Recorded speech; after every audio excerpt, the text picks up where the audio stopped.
Bismillahirrahmanirrahim. Peristiwa Hudaybiyah. Hudaybiyah ialah nama tempat di antara Mekah dengan Jeddah. Hari ini orang pergi buat umrah di situ. Tempat berlakunya perjanjian Hudaybiyah. Di bulan Zulqa'dah tahun yang ke-6 Hijrah. Rasulullah sallallahu alaihi wasallam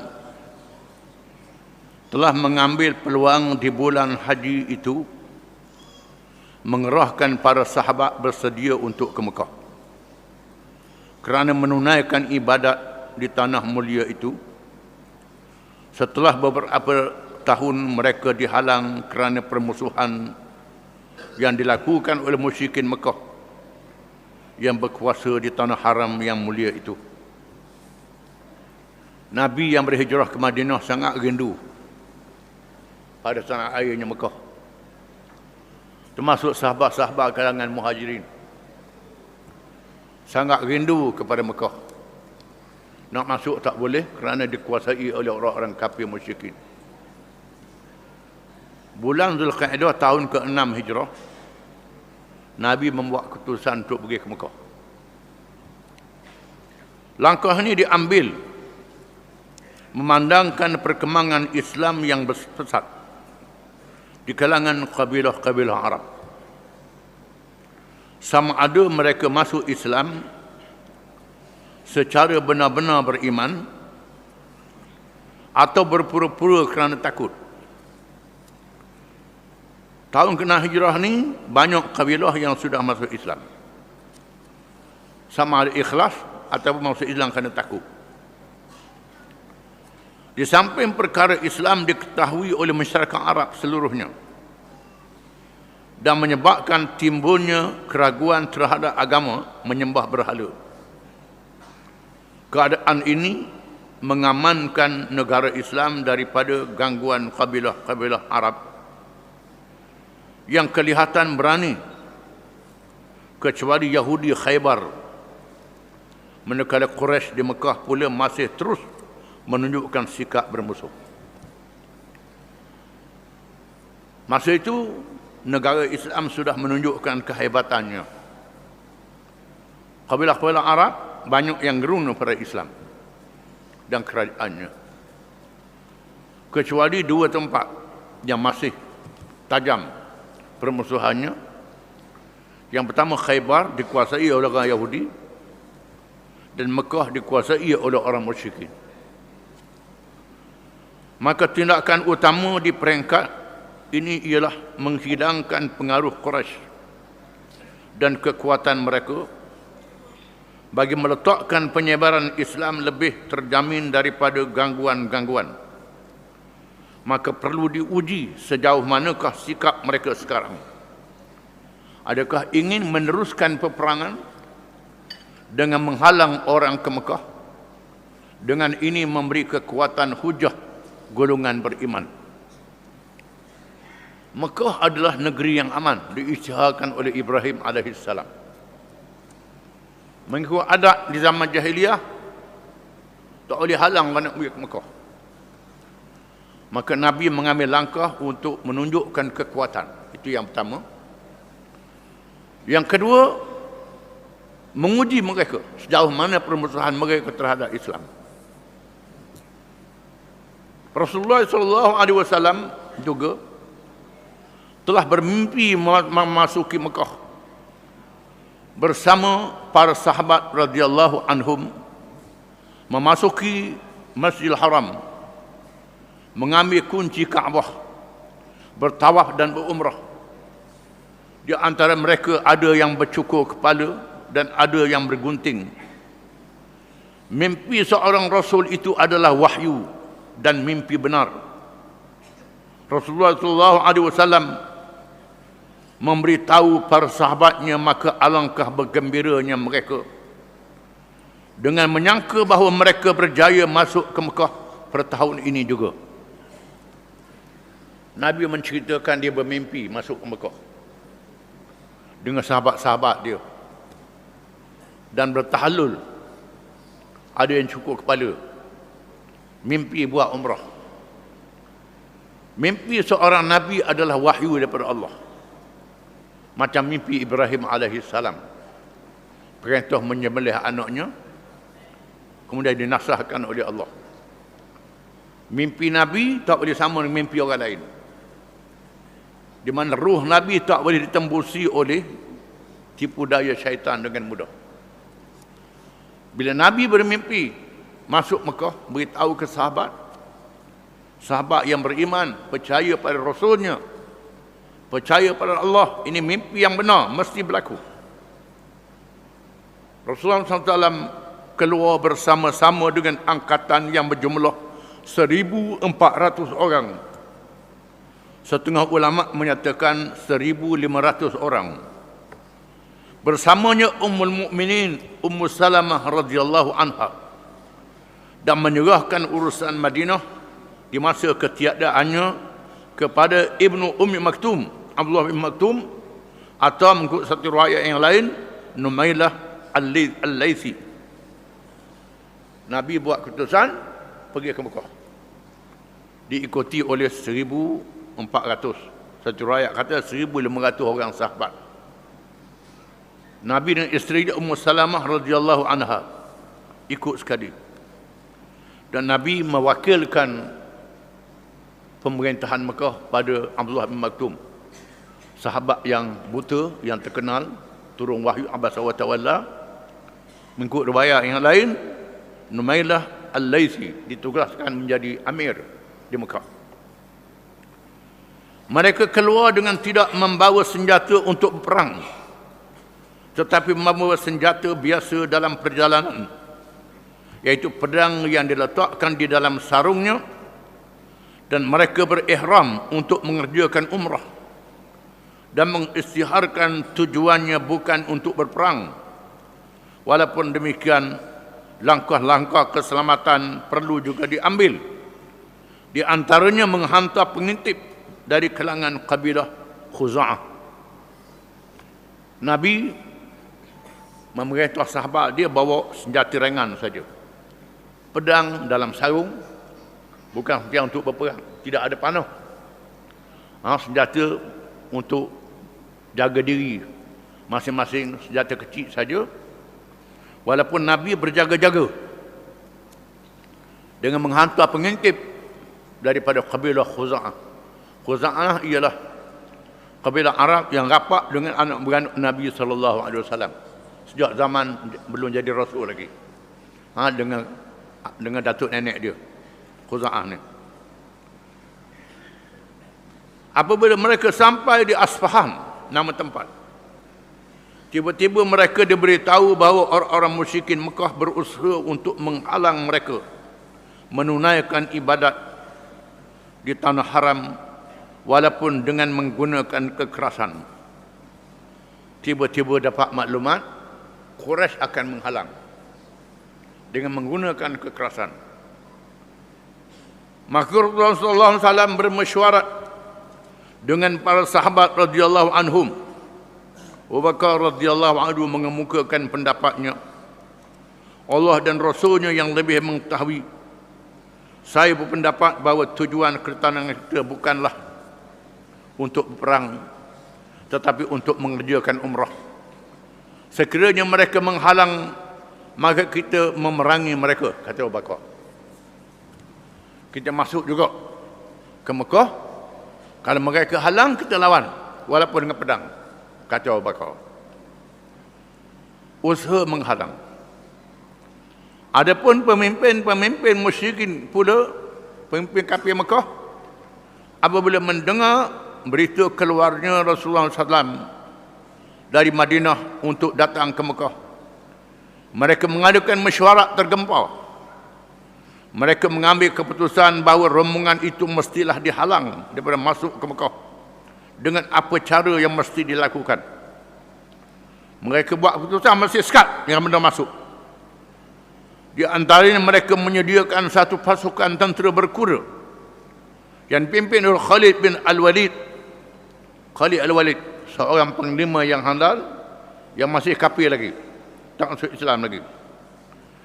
yang tersedia seramai 200 orang menunggu di tempat bernama Qira'ul Ghamim yang menjadi jalan utama menuju ke Mekah pada zaman itu. Berita adanya pasukan musuh disampaikan dengan segera oleh pihak pengintip kepada Rasulullah SAW, dan mereka dapat mengetahui bahawa pihak musuh melalui jalan Zitwa. Dalam Zitwa, musuh ada di situ. Khalid telah gagal menghalang secara mengejut kerana gerakan tenteranya diketahui oleh rombongan Rasulullah SAW. Akhirnya mereka mengambil keputusan untuk bertindak ketika Rasulullah SAW dan para sahabat radhiyallahu anhum bersembahyang asar. Mereka buat keputusan nak serang bila Nabi sembahyang asar. Apabila sampai masa rokok dan sujud, tetapi Allah Subhanahu wa taala menurunkan hukum cara-cara sembahyang ketika kecemasan salat khauf kepada Rasulullah SAW, maka hilanglah peluang mereka untuk menyerang. Di masa itu turunnya ayat Quran menyatakan bagaimana sembahyang di masa perang yang terkenal, iaitu membagikan pasukan yang rokok, pasukan yang tak rokok lagi. Yang hak ni rokok, hak ni bangun. Itu satu cara. Satu cara lagi ialah dibuat pasukan yang pertama sembahyang, habis rakaat yang pertama niat mufarakah, segerakan sembahyang, mengawal, mari yang kedua sambung rakaat yang kedua, bahagian yang kedua, kerana mereka musafir. Seterusnya Rasulullah SAW memerintah rombongannya mengambil jalan lain daripada biasa supaya tidak tersempak dengan musuh dan membuktikan kedatangan mereka bukan untuk berperang. Nabi memerintah sahabat dia berpusing. Jalan yang lain jangan lalu ikut jalan musuh tunggu supaya tidak bertempur. Sehinggalah mereka sampai di suatu tempat bernama Hudaybiyah. Sampai di Hudaybiyah. Di situ terdapat takungan air yang sedikit dan orang ramai menggunakannya dengan tidak mengambil kira sedikit air itu, sehingga menyebabkan kehabisan air. Airnya sikit. Lalu mereka mengadu kepada Rasulullah SAW. Maka Rasulullah SAW mencabut sebilah anak panahnya dan memberi kepada mereka supaya memanahkannya ke dalam tempat air itu. Tiba-tiba air pun bertambah dan mereka semua menggunakannya. Berlaku mukjizat. Mukjizat. Suruh panah tempat air itu, keluar mata air. Jadi bertambah air. Orang tengah. Tiba-tiba datang Rasulullah SAW seorang yang bernama Budail bin Warqa al-Khuzai bersama-sama beberapa orang lagi dari kalangan Bani Khuza'ah yang datang dari Tihamah.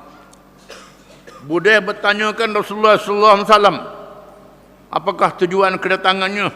Budail tanya, Khuza'ah ni ialah kabilah yang baik dengan Nabi. Rasulullah SAW memberitahunya bahawa tujuan kedatangannya bukan untuk berperang, tetapi untuk mengunjungi Kaabah dan memuliakannya dengan beribadat kepada Allah.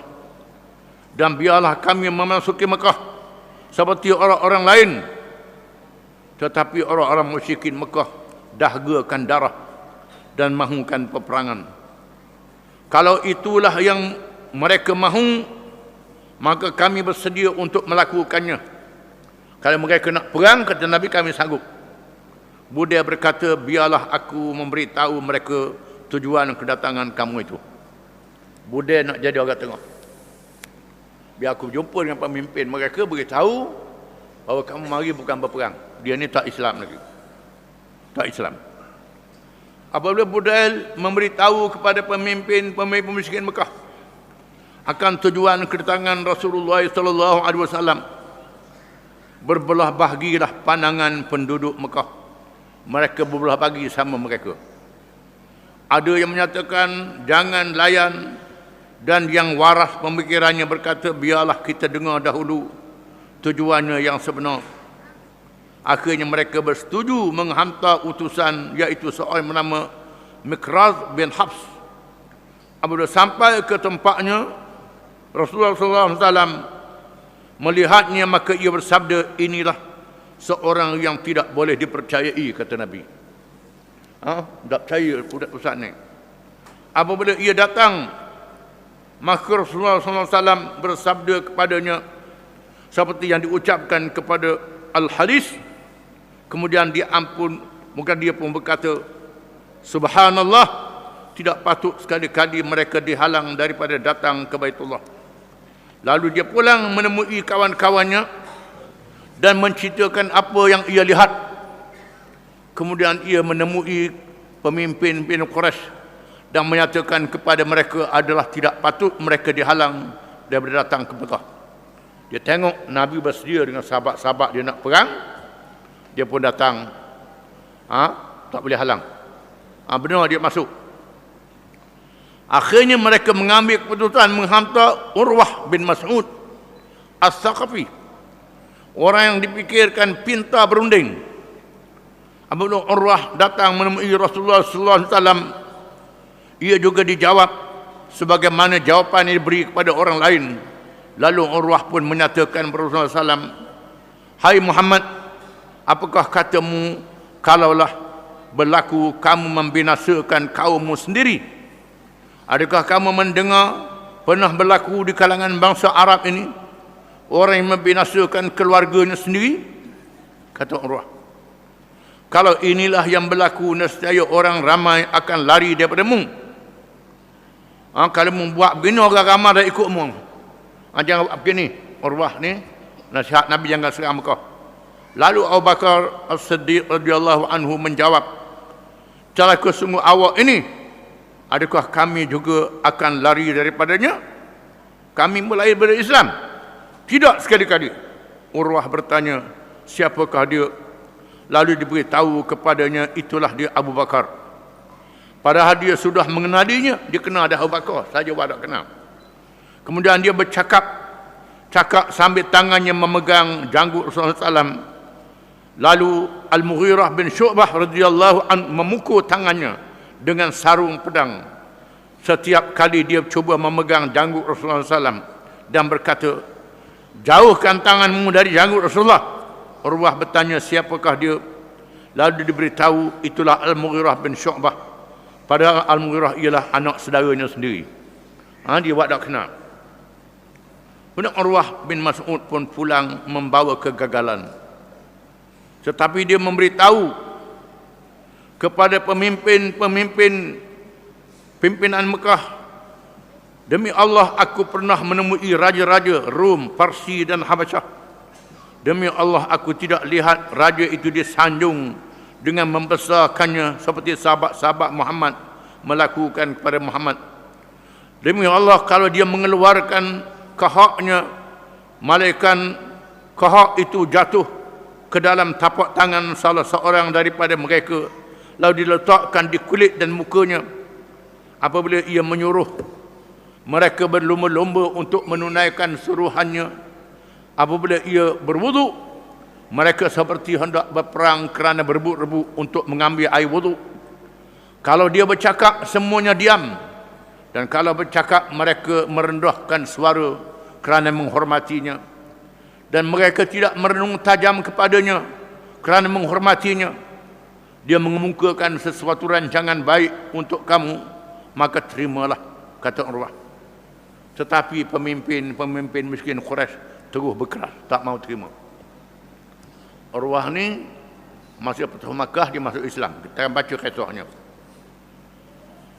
Tiba-tiba beberapa pemuda musyrikin membuat perancangan untuk menyerang di waktu malam untuk menghalang usaha damai. Tetapi mereka tiba di tempat perkhemahan tentera Islam seramai 70 hingga 80 orang untuk menyerang. Mereka semua telah ditawan oleh Muhammad bin Maslamah yang mengepalai pasukan kawalan. Tetapi Rasulullah SAW memerintah supaya mereka semua dibebaskan.